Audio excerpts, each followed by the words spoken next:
నశించాలి జగన్మోహన్ రెడ్డి దౌర్జన్యం, నశించాలి ఎమ్మెల్యే దౌర్జన్యం, నశించాలి ఎమ్మెల్యే దౌర్జన్యం, నశించాలి ఎమ్మెల్యే దౌర్జన్యం చేయకుండా మిమ్మల్ని కనీసం చర్చలు కూడా పిలవకుండా పోలీసులతో దౌర్జన్యం చేస్తూ శిబిరాల్లో ఆటంకపరుస్తూ కనీసం సమాధానం కూడా చెప్పని ఈ ప్రభుత్వానికి గతంలోనే మనందరం తప్పు చేస్తున్నాం కాబట్టి ఈరోజు మనందరం శిక్ష అనుభవిస్తాం. ఎందుకంటే ఒక్కసారి అని చెప్తే అనుభవం లేని వ్యక్తికి మనం రాష్ట్ర అధికారం ఇచ్చి మీరే కాదు ప్రతి సెక్టార్ ఈరోజు బాధపడుతూ ఉన్నారు.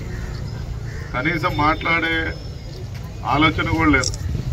ఒక వైద్య రంగం కానీ విద్యారంగం కానీ మరి ఈ మైన్స్లో కానీ వైన్స్ కానీ అంటే ప్రతి సెక్టార్లో ప్రజల నుంచి ఎట్ట పీడించుకోవాలో తీసుకుంటున్నారే కానీ ప్రజలకు ఏ విధంగా ఇవ్వాలనే ఒక ఆలోచనతో లేని ప్రభుత్వంగా ఈరోజు మనం చెప్పుకోవచ్చు. మరి మీకు ఎలక్షన్ ముందైతే గట్టి భరోసానే ఇచ్చారు. అదేముంది నేను అవ్వగానే ముఖ్యమంత్రి అవ్వగానే మా చెల్లెమ్మలకి అక్కలకి వెంటనే మినిమం వేజెస్ ఇస్తామని చెప్పేసి ఆ రోజు ప్రామిస్ చేయడం జరిగింది. మరి తర్వాత 5 సంవత్సరాలైనా ఎటువంటిది జరగదు. కాబట్టి మేము ఇటీవల లోకేష్ బాబు గారు కూడా టీవీలో కానీ మీడియా ద్వారా కానీ ఖండిస్తూ మేము వచ్చిన తర్వాత తప్పకుండా న్యాయం చేస్తామని చెప్పేసి వారు చెప్పడం జరిగింది.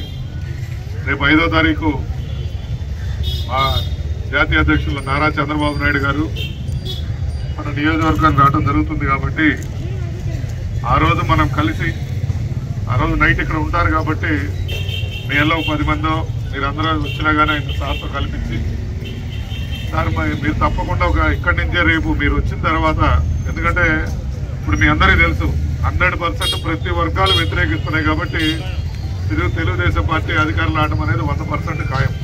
దాన్ని ఎటువంటి ఆలోచన లేదు. కాబట్టి సార్తో మనం ఒక అష్యూరెన్స్ తీసుకుంటే ఆయన మీకు చెప్పేటప్పుడే టెక్నికల్గా ఆలోచించి చెప్తాడు. పోయినసారి ఈ పెన్షన్ విధానంలో సార్ చాలా క్లారిటీగా చెప్పారు, ఇది చేయటం లేదు, కేంద్ర ప్రభుత్వం సహకారం ద్వారా మనం చేయగలమని చెప్పారు.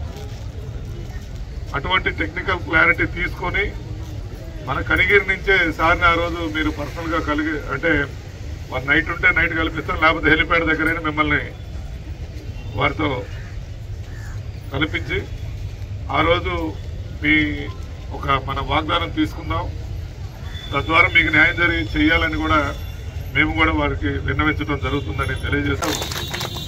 ఇది స్టేట్ పాలసీ కాబట్టి సార్తోనే చర్చించి వారు మీకే వివరిస్తారు. దాదాపు సార్కి ఇప్పుడు మెసేజ్ పెడతాం, రేపు మీరు వస్తే మా అంగన్వాడీలు మిమ్మల్ని అడగడానికి ఒక 10 minutes అపాయింట్మెంట్ అడిగారు. అదేవిధంగా దాని మీద క్లారిటీ కూడా అడగడానికి నిర్ణయం తీసుకుంటాం. కాబట్టి నేను చెప్పానంటే అది జరగాల్సిందే, జరగదు చెప్పను, అది నా పాలసీ.